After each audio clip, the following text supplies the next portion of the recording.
ஓம் Shanti sister. குஷி குஷியா இருக்கிறீங்களா? ஓம் சாந்தி brother. குஷி குஷியா இருக்கிறோம். Okay sister. இன்னைக்கு நம்ம அவ்யக்த முரளி 5/3/1970 முதல் பாட்டு 70. பார்க்கிறோம். புது முரளி. ஸோ இதுல பாத்தீங்கன்னா 1 மாசத்துக்கு 1 முரளி தான் கொடுத்திருக்காரு, பிப்ரவரி மாசத்துக்கு. ஸோ அப்படியே கொஞ்சம் கொஞ்சமா வர்றதை குறைக்கிறார். இதோடைய தலைப்பு தண்ணீரை அர்ப்பணம் செய்யறது அப்படின்னா சத்தியம் செய்யறதுன்னு அர்த்தம். நிறைய அந்த தண்ணியை அர்ப்பணம் பண்ணுவாங்க ஒரு இல்லையா, அந்த இவங்க எல்லாம் போய் தண்ணியில கங்கையிலயோ ஆத்துலயோ போய் இப்படியே எடுத்து சங்கல்பம் செஞ்சு விடுவாங்க அந்த தண்ணியிலே. கரெக்ட். சோ அது சத்தியம் பண்றதுன்னு அர்த்தம் அப்படின்னு சொல்றாரு. சூப்பர். நான் இப்படி இருப்பேன் அப்படின்னு சத்தியம் பண்றதுன்றாரு. இன்னைக்கு பாப்தாதா சிவ ஜெயந்தி கொண்டாடுறதுக்காக அவரை கூப்பிட்டு இருக்கிறேன் இங்க. எப்படி நீங்க சிவ ஜெயந்தி கொண்டாட விரும்புறீங்க? சோ அவரை சந்திக்கிறது அப்படின்னா கொண்டாடுறதுன்னு தான் அர்த்தமே. மனிதர்கள் சந்திப்பதற்காக கொண்டாடுறாங்க சிவராத்திரி. ஆனா உங்களுக்கு தான் சந்திப்பதே கொண்டாட்டமாக இருக்குது இல்லையா? அவங்க கொண்டாடுறாங்க சிவராத்திரி. ஆனா அவங்க இதெல்லாம் பண்ணா ஒரு காலத்துல கடவுளை சந்திப்போம்னு நினைக்கிறாங்க. ஆனா உங்களுக்கு கொண்டாடுவதே சந்திக்கிறது தான் கொண்டாடுறது இல்லையா? மிகப்பெரிய கொண்டாட்டம் பாபாவை பாக்குறது தான் நமக்கு. சோ அதனால சந்திக்கிறது அப்படின்னாலே நீங்க கொண்டாடிட்டீங்கன்னு அர்த்தம். வேற என்ன இருக்குது? குழந்தைங்க கொண்டாடுறீங்க, அதாவது சந்திக்கிறீங்க. இதுக்கு இன்னொரு அர்த்தம் என்ன அப்படின்னா பிறரையும் உங்களுக்கு சமமாக ஆக்குறது அப்படின்னு சொல்றேன். இங்க கொண்டாடுறதுன்றது ஒண்ணு பாபாவை சந்திக்கிறது, இன்னொன்னு மற்றவர்களை நமக்கு சமமா ஆக்குறது. அப்ப சேவை செய்யறதே நமக்கு ஒரு கொண்டாட்டம் இல்லையா? ஏன்னா சேவை செய்யலன்னா சேவாதாரி குழந்தைங்களுக்கு பைத்தியம் பிடிச்ச மாதிரி இருக்கும். ஏன்னா இதுதான் கொண்டாட்டம் நமக்கு. அதனால பாபாவை சந்திக்கணும், மற்றவர்களை நமக்கு சமமா மாத்தணும் அப்படிங்கறத தான் இங்க கொண்டாடுறது. இன்னைக்கு இந்த 2 விஷயத்தையும் நீங்க பண்ணணும். நீங்க சந்திப்பை கொண்டாடுறீங்க, ஆனா நீங்க மற்றவர்களையும் உங்களுக்கு சமமாக ஆக்கணும் இல்லையா? வருஷம் வருஷம் போய் மதுபன்ல அட்டெண்டன்ஸ் போட்டு வருவாங்க, சேவை செய்ய மாட்டாங்க. அதுலயே திருப்தி இல்லையா? அதான் பாபா சொல்றாரு. அது ஒரு முரளியில சொல்றாரு. ஒரு சிவராத்திரி அப்ப என்ன எல்லாரும் இங்க இங்க சென்டர்ல யாருமே இல்லையா அப்படின்னு கேக்குறாரு. ஏன்னா அங்க சேவை நடக்கணும் இல்ல, அது ரொம்ப முக்கியமான விஷயம். ஏன்னா சிவராத்திரி அப்பதான் எல்லா சிவன் கோயிலுக்கே போவாதவன்லாம் அன்னைக்குதான் போவான். அன்னைக்கெல்லாம் மதுபன்ல போய் உட்காந்துக்கிட்டா யாரு சேவை பண்றது? எவ்வளவு அற்புதமான வாய்ப்பை விட்டுட்டு போக கூடாது இல்லையா? சோ அதனால உங்களுக்கு சமமா ஆக்கணும். கொண்டாடினா மட்டும் போதாது, சந்திச்சா மட்டும் போதாது. இந்த 2 விஷயத்தையும் நீங்க பண்ணீங்க அப்படின்னா தான் நீங்க சிவராத்திரி கொண்டாடி இருக்கிறீங்கன்னு அர்த்தம். பக்தர்கள் கடவுள் முன்னாடி தண்ணியை அர்ப்பணிக்க போறாங்க அப்படின்னா அவர்களுக்கு இடையில் பிராமணர்கள் இருப்பாங்க. இவர்கள் சார்பாக அந்த காரியத்தை பிராமணர்கள் பண்ணுவாங்க. நீங்களும் பிராமணர்கள் தானே? உண்மையான பிராமணர்கள் நீங்க தான். எப்படி பக்தர்கள் தண்ணியை அர்ப்பணிக்கிறாங்களோ அதே மாதிரி குழந்தைகளாகிய நீங்க கூட மற்ற ஆத்மாக்களிடம் இருந்து பெற்று அந்த தண்ணீரை பாபாவுக்கு அர்ப்பணிக்கிறீங்க. ஏன் இந்த தண்ணி மற்றும் பாலை கடவுளுக்கு அர்ப்பணிக்கிற பழக்கம் இருக்குது? எப்ப தண்ணி கடவுளுக்கு அர்ப்பணிக்கிறோமோ அப்ப அவர்களுடைய மனதில் என்ன எண்ணம் இருக்கும் தெரியுமா? ஏன்னா இந்த தண்ணியோ பாலோ கடவுளுக்கு அர்ப்பணிக்கிறாங்க அப்படின்னாலே பாபா கிட்ட ஏதோ சத்தியம் பண்ண போறாங்கன்னு அர்த்தம். அதனாலதான் அவங்க தண்ணிய தங்களுடைய கையில எடுத்துக்கிறாங்க. சூரியனுக்கு அர்ப்பணிக்கிறாங்க தண்ணிய.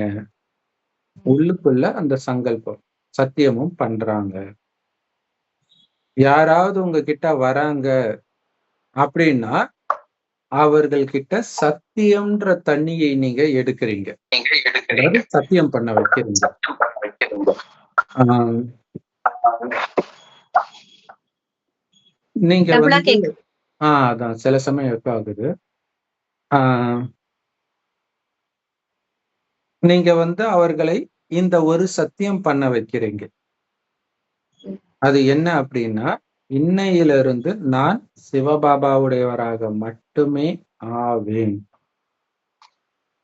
இப்ப கிறிஸ்தவ மதத்துக்கு இந்து மதத்துல இருந்து மாறி போறாங்கன்னா, இயேசுவே மெய்யான தேவன். மத்தவங்களை எல்லாம் தூக்கி கரைச்சிடுவாங்க. போட்டோவெல்லாம் எடுத்து வெளில போட்டுருவாங்க.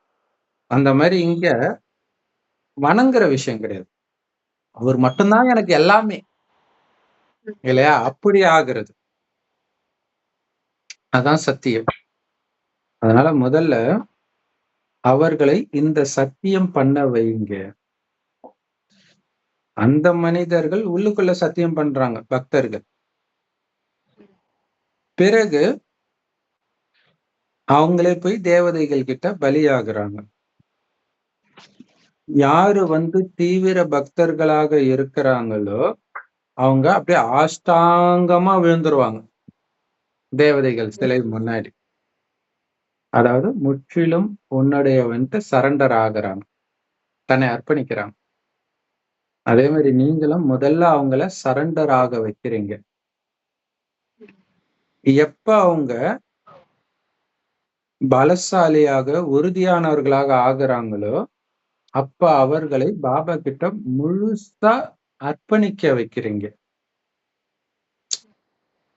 சோ நீங்க என்ன மாதிரி சேவை செய்யணும்னா அவங்கள முழுசா பாபாவுக்கு அர்ப்பணம் பண்ண வைக்கணும்.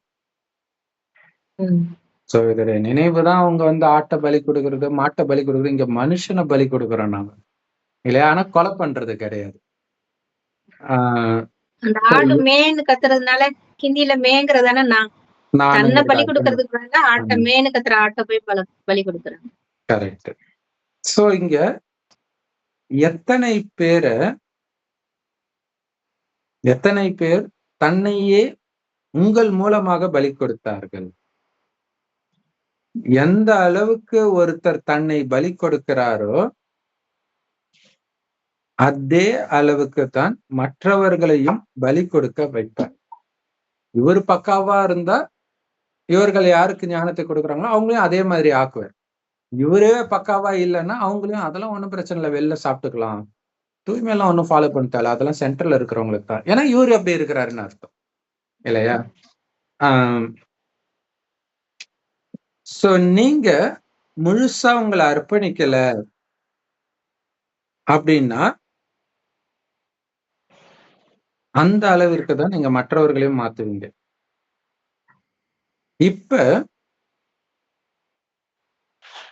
மற்றவர்களை அர்ப்பணம் ஆக்க வைக்கிறதுக்கு உங்களுக்கு நேரமும் உழைப்பும் தேவைப்படுது.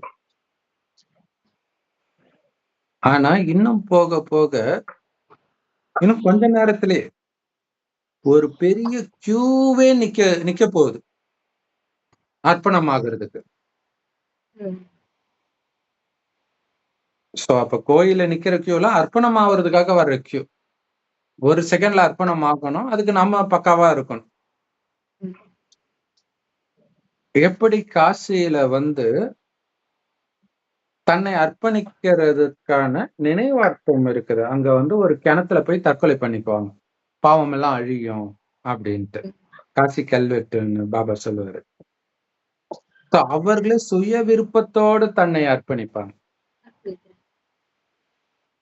அதே மாதிரி இங்கேயும் தயாராக இருப்பார்கள். இந்த ஆசையை உருவாக்குறதுக்கு நீங்க எந்த முயற்சியும் பண்ண வேண்டிய அவசியம் இருக்காது. கடைசி நேரத்துல அவன் எனக்கு முக்தி கொடுன்னு தான் வருவான் இல்லையா? அவர்களுடைய சுய விருப்பத்தினால அப்படியே குதிக்கிறதுக்கு தயாரா இருப்பாங்க. இந்த கியூ இருக்கும். ஆனா இப்ப அந்த மாதிரி கியூ இல்ல. அதுக்கு காரணமும் இருக்குது. இப்ப எந்த கியூ இருக்குது? அந்த கியூ முடிஞ்சிருச்சுன்னா, இந்த கியூ வந்துடும்ன்ற. இப்ப குழந்தைங்க முன்னாடி என்ன கியூ இருக்குது? அது முடிந்தால் இந்த கியூ அதாவது தன்னை பலி கொடுக்கறதுக்கு எல்லாம் வந்துடுவாங்கன்ற. அப்ப பக்தி முடியணும் இல்லையா பிரதர்? பாப்போம் பாபா என்ன சொல்றாரு. ஏன்னா அவித்த முறையை பொறுத்த வரைக்கும் நமக்கு முன்னாடி தெரியாது. ஏன்னா எதை வச்சு அவர் சொல்ல போறாருன்னு. எனக்கு ஒண்ணு தோணுது. ஐ மீன் நம்ம வந்துட்டு இப்போ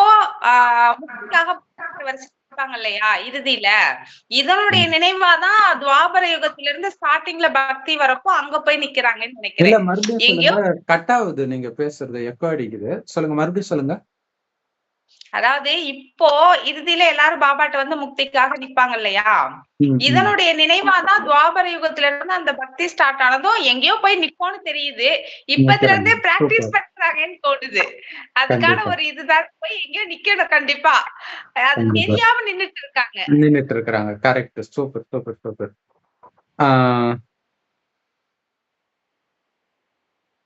இது ஆக்சுவலா இதே பாயிண்ட் நேத்து மீரா சிஸ்டர் கூட இத சொன்னாங்க. ஏதோ என்ன பண்றதுன்னு தெரியாம இங்க கத்தி வச்சு சுழற்றுறது, அதாவது இங்க சக்கரத்தை சுத்துறது, அங்க என்ன சுத்துறதுன்னு தெரியாம வேற எதையோ சுத்திட்டு இருக்கிறாங்க. இங்க ஆயுதத்தால வெட்ட சொன்னாங்க, அங்க என்னன்னு தெரியல, கத்தி தூக்கிட்டாங்க. எல்லாமே இங்க பண்றது ஏதோ ஒண்ணு அப்படின்றத வந்துடுது அங்க. சோ இப்ப பாப்பா சொல்றாரு, இந்த கியூ முடிந்தால் அந்த கியூ தொடங்கிடும். அது என்ன கியூ தெரியுதா?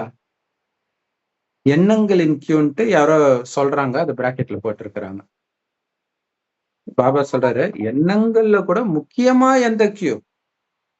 உங்களுடைய முயற்சியை பலகீனப்படுத்தக்கூடிய அந்த கியூ எந்த கியூ? வீண் எண்ணங்கள் வருதுன்னா அதுக்கு முக்கியமான காரணம் என்ன? ஏன்னா நேற்று வீண் எண்ணங்களை பத்தி தான் பாபா சொல்லியிருந்தாரு. எந்த ரூபத்தில் பழைய சமஸ்காரம் வெளிப்படுது? ஒரே வார்த்தை சொல்லுங்க. அதுல இந்த வீண் எண்ணங்கள்ன்ற விதையும் இருக்கணும். ஒரே ஒரு வார்த்தை தான் உங்களுடைய புத்தியில நுழையுது. ஏன்னா அதன் மூலமாகத்தான் வீண் எண்ணங்கள், விகார எண்ணங்கள் எல்லாமே வருது.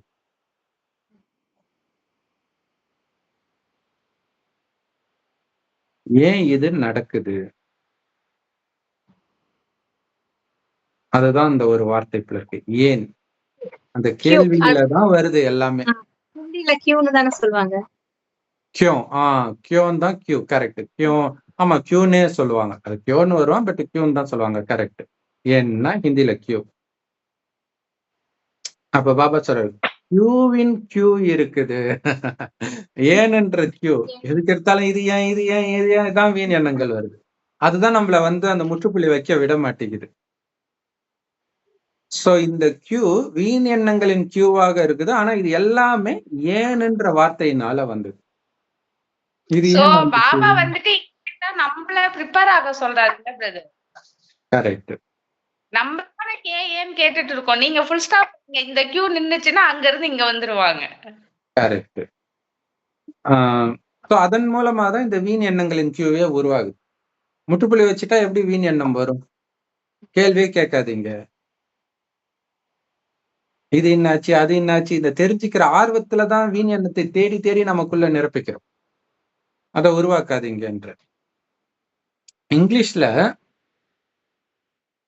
அந்த எழுத்துக்கள்ல ரொம்ப கோணல் மாணலா இருக்கிறது இந்த கேள்விக்குறிதான்ற. அதனாலதான் கேள்விகளின் வரிசை நீண்ட வரிசையா இருக்கு. சோ இந்த கியூவை முடிச்ச பிறகுதான் சம்பூர்ணம் வரும்.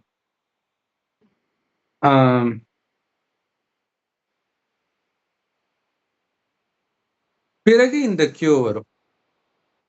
பாபா சொன்ன பக்தர்களுக்கு அப்புறம் தான் வரும்.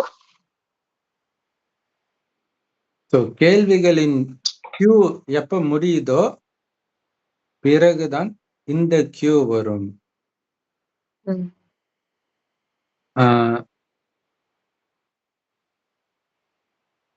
ஏன்னா கேள்விகளின் கியூ முடிந்தால்தான் பெர்ஃபெக்ஷன் சம்பூர்ணமே ஆக முடியும் அப்படின்றது.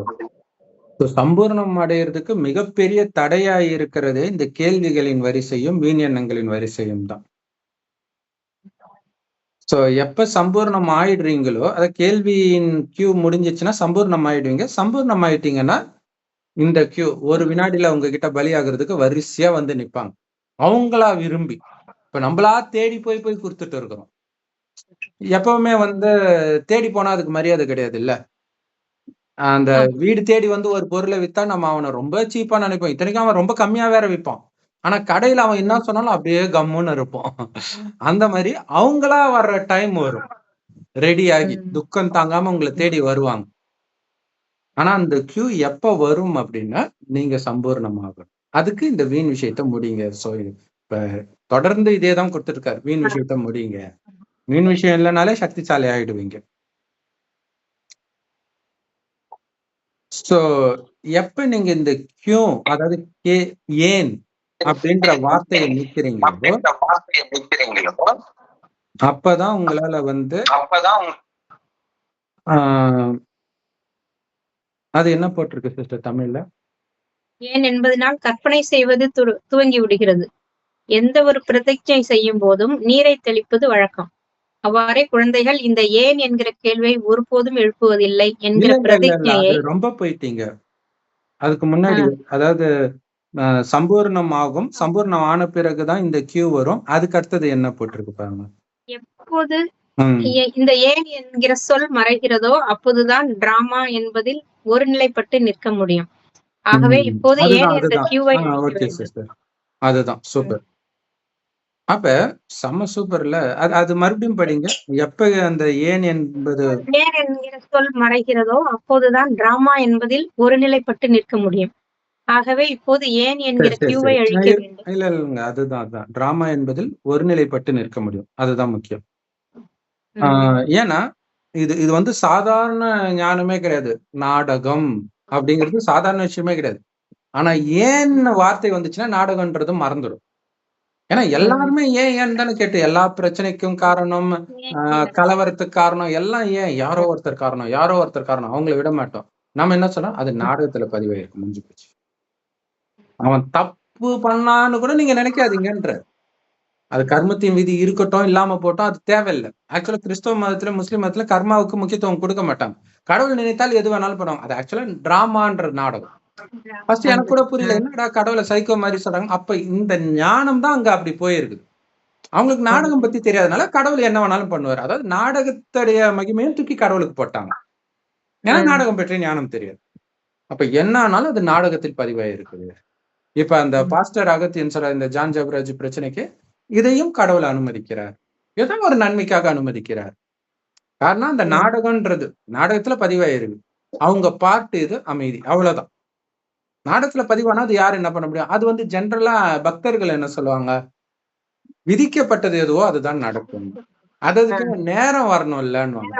அப்படியே இந்த ஞானம் தான் அதுக்கு நேரம் வந்ததுதான் நடக்கும்.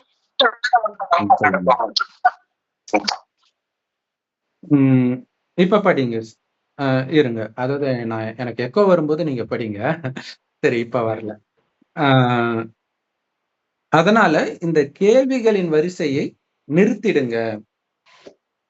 கேள்வி கேட்கறதா நமக்கு கெட்ட வார்த்தையே.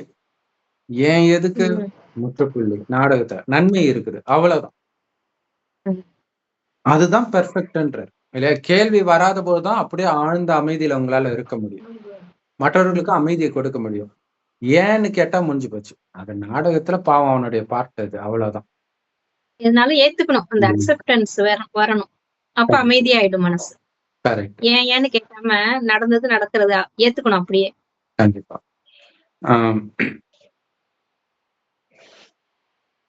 ஏன்னா அதை எதிர்க்க நமக்கு பிரச்சனை தான் வரும்னு நினைக்கிறேன். ஏன்னா இப்ப ஜான் ஜபராஜ் வந்து சமீபமா ஒரு ஆடியோ விட்டார் ஒரு 2-3 மாசத்துக்கு முன்னாடி. அது ட்ரிகர் ஆகி தான் அவருக்கு இந்த கேஸை போட்டிருப்பாங்கன்னு நினைக்கிறேன். அதுல வந்து இந்த கூட இருந்த பாஸ்டர் எனக்கு துரோகம் பண்ணிட்டான் அவன், ஏன்டா கூடவே இருந்து இப்படி பண்ணிட்டியேடா அப்படி இப்படின்னு வந்து அவருக்கு ட்ரிகர் ஆகுது இல்ல, அதனால அவர் கேஸ் பேரை கெடுக்கிற போது அப்ப மனைவி தூண்டி இதெல்லாம் பண்ணிருப்பான். அப்ப ஏன் கூட இருந்தவங்க துரோகியானா? எதுவும் யோசிக்கல, நாடகம், அவ்வளவுதான். நம்ம ஏதோ தப்பு பண்ணியிருக்கிறோம், அதை நான் திருத்திக்கிறதுல மட்டும்தான் கவனம் இருக்கணும் இல்லையா? அவன் ஏன் இப்படி பண்றான்றது ஓகே, அவன் மூலமா ஏதோ ஒரு செய்தி எனக்கு என்ன மெசேஜ் கிடைச்சிருக்குது, என்ன மாத்திக்க, அதுல மட்டும்தான் நான் கவனம் கொடுக்கணும்.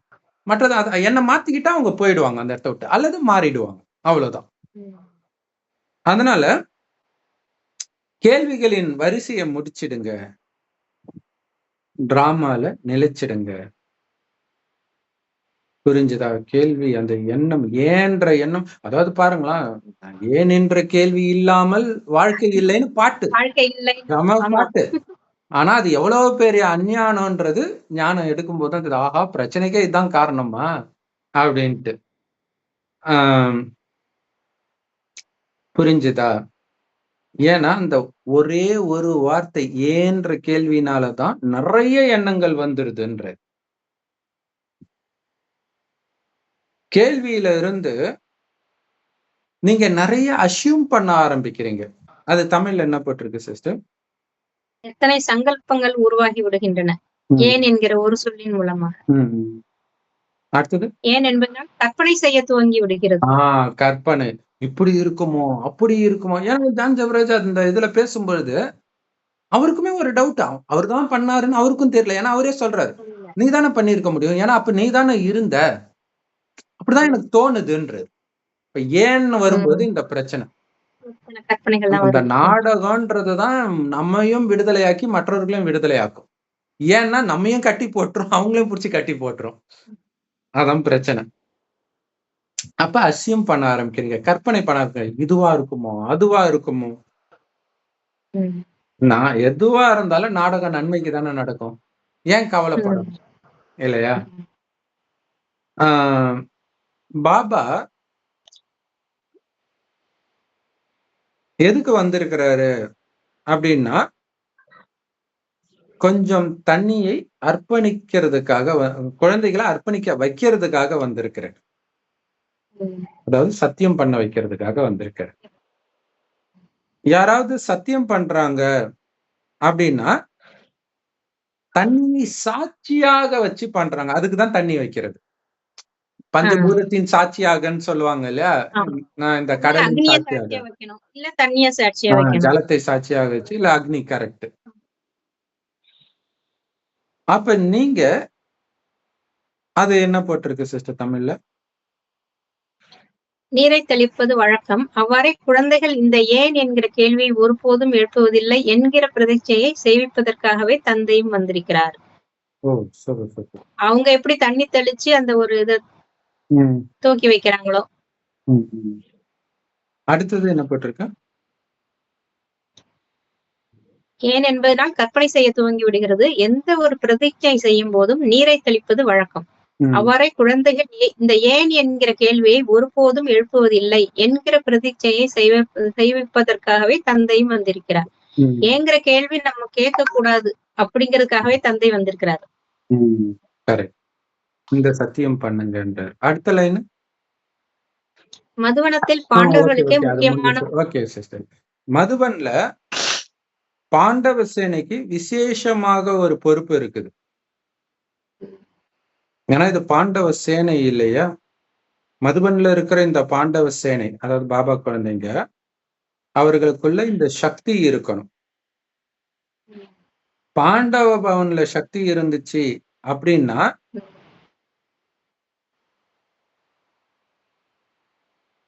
பிறகு அசுர, அது நீங்க தமிழ்ல படிங்க சிஸ்டர். அசுர சம்பிரதாயம் என்ன, அசுர சங்கல்பம் கூட பாண்டவ பவனுக்குள் புக முடியாது. பாண்டவ பவன்ல இருக்கிற அந்த பாண்டவர்களுக்கு அந்த சக்தி இருந்தால், மறுபடியும் படிங்க அது, அது அந்த லைன் ஃபுல்லாவே படிங்க ஃபர்ஸ்ட்ல இருந்து. பாண்டவர்களின் குழு சக்தியுடன் இருந்தால் அசுர சம்பிரதாயம் என்ன, அசுர சங்கல்பம் கூட பாண்டவ பவனுக்குள் புக முடியாது. அவ்வளவு பாதுகாப்பு அளிக்க வேண்டும். Super super. ஏன்னா பாதுகாப்பு கோட்டையை உருவாக்குங்கன்ற. ஆக்சுவலா இந்த அசுர எண்ணங்கள் கூட வரக்கூடாது. சம்பிரதாய இந்த எண்ணம் கூட பக்திக்கும் வரக்கூடாது. பக்திக்கும் இங்கத்துக்கும் வித்தியாசம் பார்த்தீங்களா? பக்தியில இப்ப ஜான் ஜெபராஜுக்கு ஒரு பிரச்சனைன்னும் போது நிறைய கிறிஸ்தவர்கள் வந்து நாங்க அவருக்காக ஜெபிக்கிறோம், ஜெபிக்கிறோம், ஜெபிக்கிறோம் இல்லையா? சோ எங்களுக்கும் சக்தி இல்ல. கடவுளே அவருக்கு சக்தி கொடு அப்படின்றாங்க. ஆனா இங்க நீங்க பாபா நமக்கு என்ன சொல்றாரு? நீங்க சக்திசாலியாகி சுவரை கட்டிட்டீங்கன்னா, உங்களுக்குள்ள ஒரு பலகீனமானவர் இருந்தாலும் அந்த பலகீனம் வெளியேறிடும்ன்றாரு. அதுக்குதான் பக்தின்றாரு. குழுவா சேர்ந்து யோகா பண்றது அப்படின்னு சொல்றாரு. சோ அப்ப வந்து அசுர எண்ணங்கள் கூட வராதுன்ற, நுழைய முடியாது இல்ல, யாருக்குள்ளயுமே நுழைய முடியாதுன்ற. அந்த அளவுக்கு சக்திசாலியா நீங்க இருக்கணும்ன்ற. எவ்வளவு பெரிய பொறுப்பு இல்லையா? சோ அப்ப அது அந்த சக்தியின் ஆதாரத்துலதான் இங்க இருந்து மதுபன் போறவங்களுக்கும் அந்த ஒரு ஃபீலிங் வருது. அவர்களுக்கு அந்த வீண் எண்ணம் வராம போகுது. சோ இந்த அது படிங்க சிஸ்டர். இவ்வளவு பாதுகாப்பு அளிக்க வேண்டும். உலகில் காணப்படும் பாதுகாப்பு அளிப்பது வெகு எளிது. எவ்வாறு இங்குள்ள கதவுக்கு காவல் கொடுக்கிறீர்களோ அவ்வாறே மாயையின் கதவுக்கும் பாரா கொடுக்க வேண்டும். ஓகே, அதனால இந்த பாதுகாப்பு வைக்கிறது ஈஸி தான்ற. சக்தியை மட்டும் நீங்க அதிகப்படுத்தணும், வேற ஒண்ணுமே கிடையாது. சோ ஸ்தூலமான கேட்டை பாத்துக்கிறதுக்கு நிப்பாங்க. மதுபன்ல வந்து வெளியில இருக்கிறவங்க வரக்கூடாதுன்ட்டு அங்க ஒருத்தவங்க டியூட்டிக்கு இருப்பாங்க. அதுல கவனம் வைக்கிறீங்கல்ல, பேட்ஜ் இல்லாதவங்க யாரும் உள்ள வரக்கூடாது, அந்நியர்கள் வரக்கூடாதுன்னு கவனம் வைக்கிறீங்கல்ல. அதே மாதிரி மாயை உள்ள வரக்கூடாதுன்றதுலயும் நீங்க கவனம் வைக்கணும். அதுக்கு ஒரு கேட் இருக்குது. அந்த கேட்டு வழியா தான் வருது. வீண் எண்ணம்ன்ற கேட் வழியா தான் உள்ள வருது. அதுல நீங்க கவனம் வைக்கணும். அந்த மாதிரி தயார் நிலையில் பாண்டவ சேனை இருக்குதா? எந்த விதமான அசுர சமஸ்காரமோ அசுர எண்ணங்களோ இந்த பாண்டவ பவனுக்குள்ள நுழைய முடியக்கூடாது. எதையுமே அனுமதிக்க மாட்டோம். அந்த அளவுக்கு சக்திசாலியா இருக்கிறீங்களா? ஏன்னா ஒருத்தருக்குள்ள எவ்வளவு அசுர சமஸ்காரம் இருந்தாலும் சுத்தி இருக்கிறவங்க எல்லாம் விழிப்பு நிலையில இருந்தா அவங்களால அந்த மயக்க நிலையை வெளிப்படுத்த முடியாது, பலகீனத்தை வெளிப்படுத்த முடியாது. அந்த அளவுக்கு நீங்க ஸ்ட்ராங்கா இருக்கிறீங்களா அப்படின்னு கேக்குறேன். அதுதான் அந்த வைப்ரேஷன் வந்து ஒரு பாதுகாப்பு கொடுக்கும் உள்ள வந்தவங்களுக்கு எல்லாத்துக்குமே. அதுக்குதானே மதுபன் போகணும்னு சொல்றாங்க. அவங்க எல்லாம் சுத்தி நின்று நான் ஒரு பாதுகாப்பு வளையத்துக்குள்ள நம்ம போற மாதிரி. கண்டிப்பா நம்மளோட பலகீனம் எல்லாம் குறைஞ்சு போகும். கரெக்ட். அதே மாதிரி பாத்தீங்கன்னா பக்தியில வந்து அந்த முருகனை வந்து 6 பெண்கள் வளர்ப்பாங்களே, கார்த்திகை பெண்கள். முருகன் பலகீனமா தான் இருப்பார், பெருசாயுமே அவர் பலகீனமா தான் இருப்பார். அப்ப பாத்தீங்கன்னா அந்த அந்த இடத்துக்கு ஒரு பேர் சொல்லுவாங்க. ஏதோ என்ன பேர் சிஸ்டர்? ஏதோ ஒரு நல்ல பேர் சொல்லுவாங்க. பொய்கை, சரவண பொய்கை தானே அது? சரவண பொய்கைல ஒரு கண்டு எடுக்கிறாங்க. அப்புறம் ஏதோ ஒரு இடத்துல இருப்பாங்க. அதை சுற்றி கண்ணுக்கு தெரியாத ஒரு கோட்டை இருக்கும். அதுக்குள்ள அசுரனால நுழைய முடியாது. அதனாலதான் எப்ப அவன் வெளியில வருவான்னு வெயிட் பண்ணிட்டு இருப்பாங்க. வெளில வரும்போது சண்டை ஸ்டார்ட் ஆயிடும். சோ அப்ப நுழைய முடியாத மாதிரி கோட்டையை அதுக்கு முன்னாடி பக்காவா பாபா குழந்தைங்க உருவாக்கி வைக்கணும். அதே மாதிரிதான் கண்ணுக்கு தெரியாது அந்த கோடு. லட்சுமண ரேகைம்பாங்களே, அந்த கோடு கண்ணுக்கு தெரியாது. ஆனா அதுக்குள்ள ராவணனால வர முடியாது. சோ அதே மாதிரிதான் ஒரு சென்டருமே கூட. அதனாலதான் சென்டருக்கு வெளியில, அதாவது கீதா பாடசாலை கிளாஸ் நடக்கிற இடத்துக்குள்ள அவங்களை அனுமதிக்க மாட்டாங்க, வெளியில. ஏன்னா அங்க நடக்கும் அப்படி முரளி கேட்கும் போதே நம்மளுடைய மனநிலை மாறுதுன்னா அது எந்த அளவுக்கு கிளீனா வச்சிருக்கிறாங்க பாருங்க. இது வந்து சூக்ஷ்மமா நடக்குது, இது யாருக்குமே தெரியாது இல்லையா? அப்ப பாத்தீங்கன்னா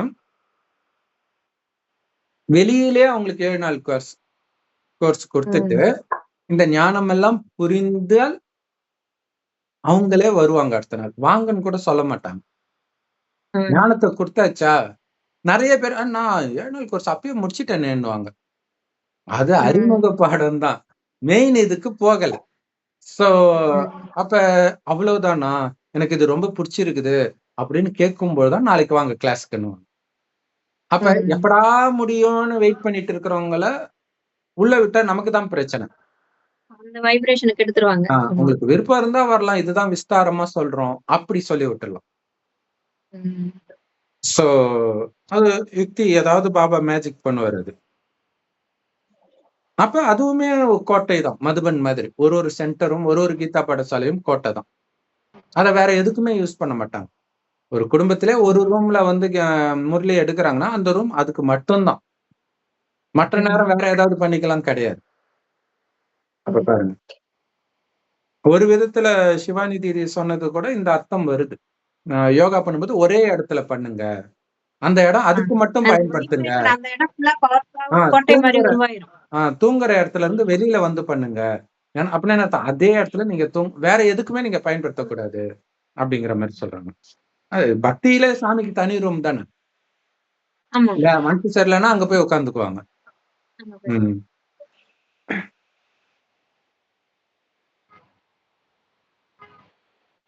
சோ அந்த அளவிற்கு நீங்க சக்திசாலியான பாண்டவ சேனையாக இருக்கிறீங்களா? அசுர சமஸ்காரமும், அசுர எண்ணங்களும் உள்ள நுழையவே கூடாது. அந்த அளவுக்கு உறுதியான பாதுகாப்பு உங்களுக்குள்ள நீங்க வச்சிருந்தீங்கன்னா, அப்பதான் பாண்டவ பவனுக்கு அந்த பலத்தை உங்களால எடுத்துட்டு வர முடியும். முதல்ல உங்களுக்கு அந்த பலம் இருக்கணுமே. அப்பதான் அந்த இடம் ஃபுல்லா அந்த வாயுமண்டலத்தை உருவாக்கி பாதுகாக்க முடியும். நீங்களே ஸ்ட்ராங்கா இல்லைன்னா எப்படி பண்ண முடியும்? சோ அந்த மாதிரி பாதுகாப்பு வச்சிருக்கிறீங்களா? அப்படின்னு பாபா கேட்கிறார். சரி, ஓகே சிஸ்டர். மீதியை பார்க்கலாம். அது ஒரு வார்த்தை சொல்றாரு பாருங்க பிரதர். அடுத்தது இவ்வாறு பாண்டவ பவனுக்கு பாதுகாப்பு அளித்தீர்களேன் இந்த பாண்டவ பவன் ஒரு மாய மந்திர இல்லமாகிவிடும். ஓ சரி, கொஞ்சம் பார்த்துடலாம். அப்போ டைம் அதுதான் இன்னும் கொஞ்சம் இன்னும் ஒரு 4 லைன் தான் இது முடிஞ்சிடும் பேராகிராஃப். யாருக்கு அந்த அளவுக்கு தைரியம் இருக்கு இத சொல்றதுக்கு? என்ன சொல்லணும்? பாண்டவ சேனை ஆகிய நாங்கள் இந்த நீங்க சொன்ன மாதிரியே பாண்டவனை பாத்துக்கிறோம் பாபா அப்படின்னு யாருக்கெல்லாம் தைரியம் இருக்குது அப்படின்னு பாபா கேக்குறாரு. ஒருவேளை பாண்டவர்கள் இந்த மாதிரி பாண்டவ பவனை நீங்க பாத்துக்கிட்டீங்க அப்படின்னா அது ஒரு மந்திர வீடாக மாறிடும். அது தமிழ்ல என்ன போட்டிருக்கு சிஸ்டர்? சூப்பரா சொன்னீங்க. ஒரு மாய மந்திர இல்லமாகிவிடும். மாய மந்திரம். கரெக்ட். அதனால எப்படிப்பட்ட ஆத்மாக்கள் இங்க வந்தாலும் அவங்களுடைய அசுர சமஸ்காரமும் வீண் எண்ணங்களும் அதுல இருந்து விடுபட்டுடுவாங்க.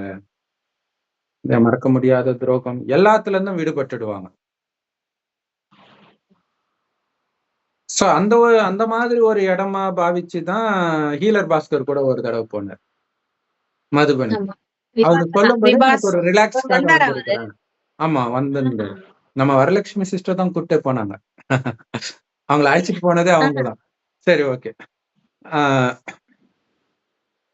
சோ இது வந்து மற்றவர்களையும் விகார எண்ணங்கள்ல இருந்து விடுபட வைக்கும். அந்த மாதிரி நீங்க சேவை செஞ்சீங்கன்னா அப்பதான் பிரத்யக்ஷம் ஆகும் அப்படின்னு பாபா சொல்றார். இந்த விஷயத்தை மற்றவர்கள் கிட்ட கேட்ட உடனே ஓடி வருவாங்க மக்கள்ன்ற. அங்க போனா எனக்கு எல்லாமே மறந்துடுச்சு, எப்படின்னே எனக்கு தெரியல. இப்ப எப்படி கோயில் அப்படித்தானே ஃபேமஸ் ஆகுது. நாங்க போன ஒரு பிரச்சனை சரியாயிடுச்சு, உடனே அது சின்ன குட்டி ஒரு 10க்கு 10 ரூமா இருக்கும். திடீர்னு பார்த்தா பங்களாவா மாற ஆரம்பிக்கும். கூட்டம் சேர்ந்துகிட்டே இருக்கும். அந்த மாதிரி ஆகுன்ற கடைசியில. ஸோ பாப்போம், இன்னும் நிறைய இருக்குது. அடுத்த தடவை இதை டச் பண்ணிட்டு வரலாம். செம்ம பவர்ஃபுல். எவ்வளவு பொறுப்பு இருக்குதுன்றத கொடுத்திருக்கிறார். ஏன் தான் நம்மளுடைய எதிரியே. ஏனே கிடையாது, எப்படி கிடையாது, இப்படி அவ்வளவுதான். கரெக்ட். செம்ம சூப்பர். ஓகே, இதை பற்றி சிந்தனை பண்ணலாம். சொல்லுங்க சிஸ்டர். பிரதர், இந்த பிரதர் இப்ப பாபா குழந்தைகள் ஒவ்வொருத்தரும் வீட்டுல இருக்காங்கல்ல. இப்ப பாபா சொன்னதை நம்ம ஏன் வீட்லயே அந்த கோட்டை, பாதுகாப்பு கோட்டையை ஏற்படுத்த கூடாது? அந்த வைப்ரேஷன் அதுதான் ஏற்கனவே ஏற்படுத்திட்டோமே. எல்லாருக்குமே சொல்றாரு அவரு. அவர் வந்து மதுபன் வாசிகள் எதிர இருக்கிறதுனால சொன்னாலும் நமக்கு சொல்றதாதான் நம்ம புரிஞ்சுக்கணும். நம்ம அப்படி மாத்தணும். அந்த அளவுக்கு மாறிட்டா யாராலையும் ஒண்ணு இல்ல நிறைய பாபா மாத்திருக்கு. இல்ல நிறைய பெண்களுக்கு பாபா குழந்தை ஆனவர்களுக்கு அவங்க கணவன் அவ்வளோ டார்ச்சர் பண்ணுவாங்க ஆரம்பத்துல. நான் கூட அது சொல்லியிருக்கிறேன். ஒரு சிஸ்டருக்கு பாத்தீங்கன்னா கல்யாணம் ஆகி குழந்தை, அதாவது கை குழந்தை இருக்கும்போது பாபா கிடைச்சிட்டார். பயங்கர அன்பு, தூய்மையாதான் இருப்பேன் அப்படின்ன உடனே கணவனுக்கு செம்ம டார்ச்சர். போய் அடி அடின்னு நைட்டெல்லாம் பெல்ட்டால அடிப்பாராம். இது இல்லாம அந்த பொண்ணு வீட்டுக்காரங்க எல்லாரையும் கூப்பிட்டு அவமானப்படுத்தி எல்லாருமே என்ன பண்ணுவாங்க, காமத்துக்கு தான் சப்போர்ட் பண்ணுவாங்க. உனக்கு ஏமா இந்த வயசுல நீ சாமியாரா போயிட்டு அப்படின்ட்டு. இது இல்லாம விபச்சாரிகள் எல்லாம் அதே வீட்டுல இட்டுட்டு வந்து அவரு முன்னாடியே தப்பா நடந்துக்குவாங்க. அவங்க முன்னாடியே, அந்த சிஸ்டர் முன்னாடி. அவங்க எதுக்கும் அசரல. அதுக்கப்புறம் சைக்கியாட்ரிஸ்டுக்கு இட்டு போயிட்டு அந்த ஆழ் மனசுல இருந்து எடுத்துட்டு வருவாங்க இல்லையா, அப்ப வந்து அதெல்லாம் பண்ணும் பொழுது அவங்க சொல்றாங்க, பாபா எனக்கு தெரியாது, ஏன்னா சுயநினைவே இழக்க வைக்க போறாங்க, நீதான் பாத்துக்கணும் அப்படின்ட்டு. அப்புறம் முடிஞ்சு வந்து டாக்டர் சொன்னாராம், உங்க மனைவி வந்து 100%ல 200% நல்லா இருக்கிறாங்க. இதையும் மீறி அவங்க காமத்துல இருக்கணும்னு நீங்க நினைக்கிறீங்க அப்படின்னா பிரம்மகுமாரி சென்டருக்கு போறதை தடை பண்ணிடுங்க, போக விடாதீங்க அப்படின்னு சொல்லிட்டாங்க. அதுக்கப்புறம் என்ன, ஹவுஸ் அரெஸ்ட் தான்.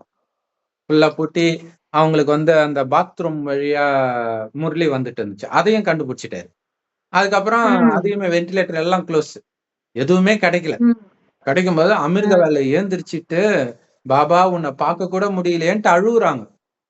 அழுவும் பொழுது கண்ணை மூடிட்டு அழுதுட்டு இப்படி ஏந்திருக்கிறாங்க, எதிர பாபா இருக்கிற முரளி படிச்சிட்டு இருக்கிறாரு ஹிந்தியில. இவங்களுக்கு அழுகுறாங்க, எனக்காகவே வந்தியா பாபா, எனக்காகவே வந்தியா பாபான்ட்டு. அதனாலதான் ஒரு விஷயம் நமக்கு எனக்காக சொல்றாருன்னா நம்ம புரிஞ்சுக்கணும். அடுத்தது என்ன ஆச்சு மேஜிக் அப்படின்னா, கொஞ்சம் வருஷத்துல அவரும் பாபா குழந்தை ஆயிட்டார். எப்படி நடந்துச்சு இந்த மேஜிக்? அதுதான் அந்த சக்தி, யோக பலத்துறை சக்தி. அவரை மாத்திடுச்சு. உறுதியாக இருக்க இருக்க ஃபர்ஸ்ட் கொஞ்சம் கொஞ்சமா என்ன ஆச்சு, ஏன்னா எல்லாருக்குமே ஒரு குறிப்பிட்ட டைமுக்கு அப்புறம் வயசு ஆகும் போதும் அகங்காரம்லாம் உடையும், டெஸ்ட் பேப்பர் வரும், எல்லாம் வரும். இவங்க மட்டும் எப்படி அமைதியா இருக்கிறாங்க, வீட்டுக்குள்ள வரும்போது எப்படி அமைதி ஃபீல் ஆகுது, கோயிலுக்கு போகும்போது ஃபீல் ஆகுது இல்ல, நம்மளுடைய ஜடச்சித்திரம் இருக்கிற இடத்துல ஃபீல் ஆகுதுன்னா இங்க ஆகணும் இல்ல. அது கூட வீட்டு பிரதர் கூட ஒரு நாள் சொன்னாரு, இங்க அந்த பெட்ல உட்காந்து ஒரு நாள் போன் பேசு, இங்க வந்தா மனசு அமைதியா இருக்கும், நல்லா இருக்கும் அப்படின்னு யாருக்கிட்டயே சொல்றாரு. இந்த ரூமுக்கு வந்து நான் இந்த ரூம்ல தானே மெடிடேஷன் பண்றேன், நம்ம ஏதோ முரளியும் எடுத்துட்டு இருக்கிறோம், இந்த இடத்துக்கு வந்து அமைதியாகுதுன்னு அவருக்கே ஃபீல் ஆகுது. அஞ்ஞானிகளுக்கு தான் அது ஈஸியா தெரியும். ஏன்னா இப்ப நம்ம பாபா குழந்தைங்க எல்லாருமே ஆல்மோஸ்ட் அந்த ஸ்டேஜ்ல இருக்கனால மதுபனுக்கே போனா கூட பெரிய வித்தியாசம் தெரியாது. ஆனா அஞ்ஞானிகளுக்கு வந்தாங்கன்னா டக்குன்னு ஃபீல் ஆகும். ஏன்னா அவங்க சுத்தமா வேற உலகத்துல இருக்கிறாங்க இல்ல, வெயில இருக்கிறவங்களுக்கு நிழல் டக்குன்னு தெரியும்ல. ஆனா அப்போ அவங்களுக்குமே தெரியல அப்படின்னா நம்ம இன்னும் பலகீனமா இருக்கிறோம், பவர்ஃபுல் ஆகணும். அதுதான் முக்கியமான விஷயம். அப்ப பக்கா ஆயிட்டோம் அப்படின்னா நம்ம எதை பார்த்து பயப்பட தேவையில்ல பிரதர், நம்மள சுத்தி உள்ளவங்க எல்லாருமே மாறிடுவாங்கல்ல. எவ்வளவு பெரிய வரதான பாபா. மெயினா ஏன்ற கேள்வி நம்பணும், நீங்க 100% நம்பணும், எல்லாரும் கண்டிப்பா மாறிடுவாங்க, நம்ம பக்காவா ஆயிட்டு இருக்கோம் அப்படின்னு நம்புனீங்கன்னா அது நடக்கும். கண்டிப்பா மாறிதான் ஆகணும்ன்ற, கடைசியில எல்லாரும் வருவாங்கன்றாரு சொல்றது பாபா இல்ல. அதுக்குள்ள நீங்க தயாராகணும்னா ஏன்றதை விட்டுணும். இல்ல அவன் வரணும் ஒரு நாள், நான் யாருன்னு கெத்து காட்டுறான் அப்படின்னு நினைச்சீங்கன்னா நம்ம மாற மாட்டோம். அதுல கூட்டம் வரும், ஆனா நம்ம முன்னாடி வராது. யார் பவர்ஃபுல்லா இருக்கிறாங்களோ அவங்க முன்னாடி போயிடும். யாரு முன்னாடி அதிக கியூ நிக்குதோ அவங்களுடைய கோயில் தான் இன்னைக்கு அதிக கியூ நிக்குது. இது ஸ்தூலமாகவே நடக்கும். சோ நம்ம தயாராகணும். சோ மெயினா பாதுகாப்பு கோட்டை, அதை பத்தி தான் போட்டு இருந்தாரு, ரொம்ப சூப்பரா. சரி, ஓகே சிஸ்டர், இன்னைக்கு பவர்ஃபுல்லா இருந்துச்சு. நாளைக்கு நம்ம சந்திப்போம். Om Shanti. Thank you sister. Om Shanti sister. Thank you.